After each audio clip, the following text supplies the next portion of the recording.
बिस्मिल्लाहिर्रहमानिर्रहीम। अस्सलाम वालेकुम। मैं हिसामुद्दीन साजिद और उम्मीद है आप सब खैरियत से होंगे। सबसे पहले आप तमाम पाकिस्तानियों को, तमाम देखने वालों को अपने इस नए चैनल में खुशामदीद कहता हूँ। मेरे पहले वाले चैनल को यूट्यूब ने ब्लॉक कर दिया था, जिसके वजह से चंद महीने तक मैं बिल्कुल साइड पे रहा।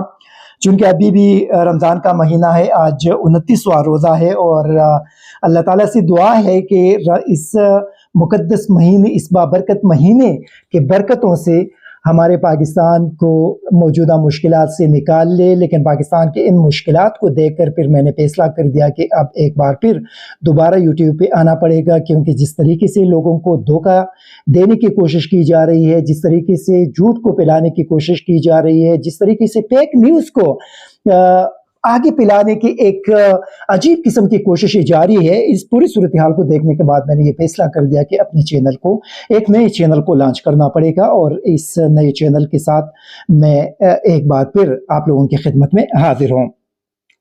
बदकिस्मती ये है कि पूरी पिछले 2 साल के दौरान पाकिस्तान का पूरा जो सिस्टम है वो आप लोगों के सामने एक्सपोज हो चुका है कि किस तरीके से पाकिस्तान के पूरे निज़ाम को 75 साल में पर्दे के पीछे उसको तबाह करके रख दिया था। कौम के सामने चीज़ें क्लियर नहीं थी, क्योंकि उसके ऊपर पर्दा पड़ा था और लोगों को कुछ भी नज़र नहीं आ रहा था। लोगों को सब कुछ सबज बाग दिखाए जा रहे थे, लेकिन पीछे से निज़ाम को कोकला करके रख दिया था। पूरा एक जो सिस्टम था उसको बर्बाद करके रख दिया था। अभी कौम को उस पूरी चीज़ का इल्म हो चुका है कि पाकिस्तान का निज़ाम तबाह हो चुका है। पाकिस्तान के अंदर कोई निज़ाम मौजूद नहीं है। पाकिस्तान के अंदर सरमाएदारों की हुकूमत है, पाकिस्तान के अंदर जागीरदारों की हुकूमत है, पाकिस्तान के अंदर एस्टेब्लिशमेंट की हुकूमत है, पाकिस्तान के अंदर उन लोगों की हुकूमत है जिसके हाथों में बंदूक है, जिनके हाथों में ताकत है। पाकिस्तानी अवाम पर जो हुकूमत की जा रही है, असल में एक आलीशान तबका है, और वो तबका उनके बच्चों कि एक आलीशान किस्म की ज़िंदगी है, और पाकिस्तानी अवाम एक बड़ी मुश्किल में ज़िंदगी गुजार कर उनसे टैक्सेस लेकर उन टैक्सेस के पैसों पर वो महल्लात, बाहर दुनिया में महल्लात भी उन्होंने ख़रीदे हैं, और बाहर दुनिया में उनके बच्चों के बिजनेसेस भी इस वक्त चल रही है। उनके बच्चे यहाँ की हुकूमतों में भी हैं, उनके वालिद मरकज़ में हुकूमत में हैं, तो बेटा और बेटी सूबों के अंदर पाकिस्तानी कौम की हुकूमती कर रही हैं। इस पूरा एक जो निज़ाम था वो पाकिस्तानी कौम के सामने एक्सपोज हो चुका है।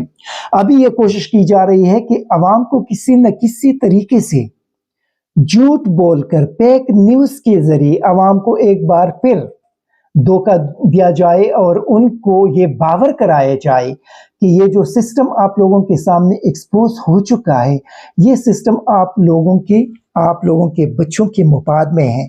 इस सिस्टम को आगे ले जाना पड़ेगा।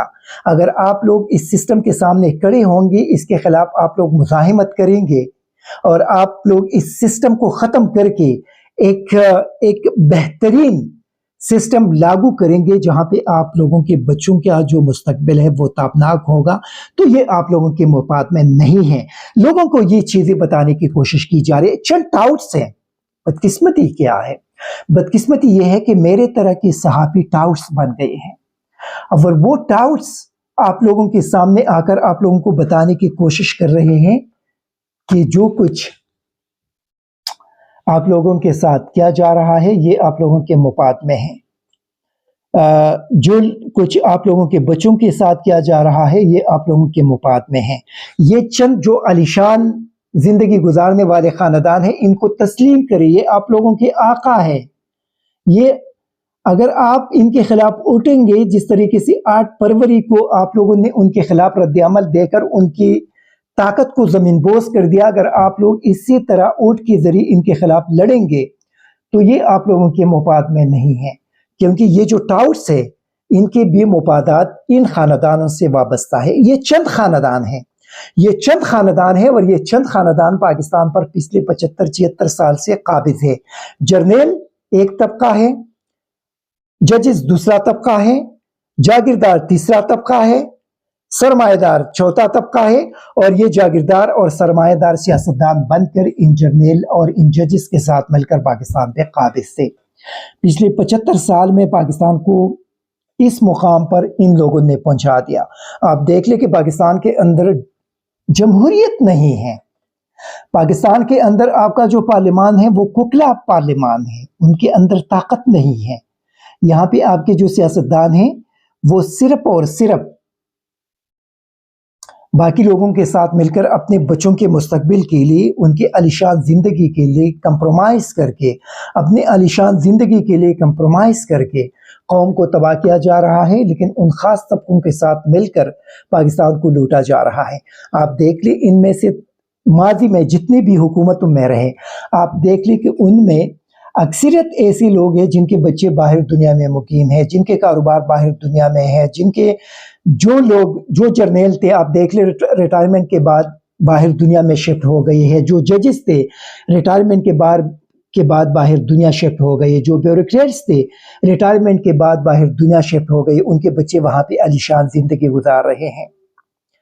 کس کے پیسوں سے؟ اسے قوم کے پیسوں سے۔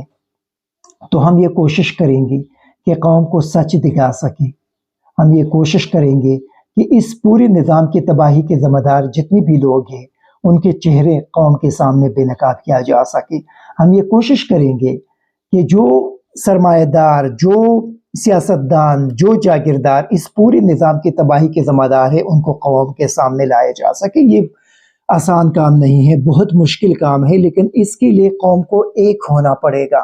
بحیثیت قوم ہمیں ایک ہونا پڑے گا۔ جب تک ہم ایک نہیں ہوں گے ہم ان مافیاز کو شکست نہیں دے سکتی۔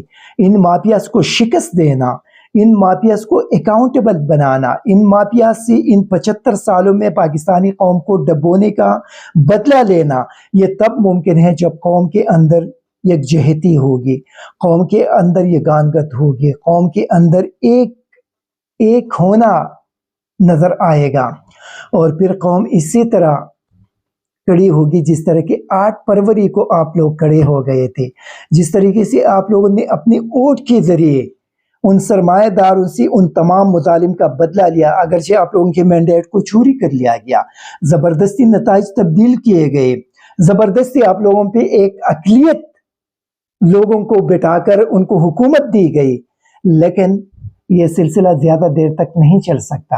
آپ لوگوں نے دیکھ لیا کہ پہلی مرتبہ پاکستان کے اندر وہ پورا سسٹم ایکسپوز ہوا، پورا جو سسٹم تھا، جس طریقے سے فارم 47 کے اندر تبدیلیاں لا کر جعلی طریقے سے لوگوں کو لا کر ان کو حکمران بنایا گیا، قوم کے سامنے ساری چیزیں ایکسپوز ہو گئی۔ اگلی مرتبہ یہ لوگ نہیں کر سکیں گے، کیونکہ اگلی مرتبہ آپ لوگ ان کے راستے میں کھڑے ہوں گے۔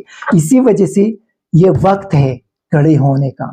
اگر ہم کھڑے ہوں گے تو ہم اپنے بچوں کے لیے ایک تابناک مستقبل بنائیں گے، لیکن اگر ہم کھڑے نہیں ہوں گے تو یاد رکھیے جس طریقے سے ہماری زندگی ہم نے جن مشکلات میں گزارے ہیں، ہمارے بچے بھی اسی طرح مشکلات کے اندر زندگی گزاریں گے، ان کو میرٹ کے تحت ان کو ان کا حق نہیں ملے گا۔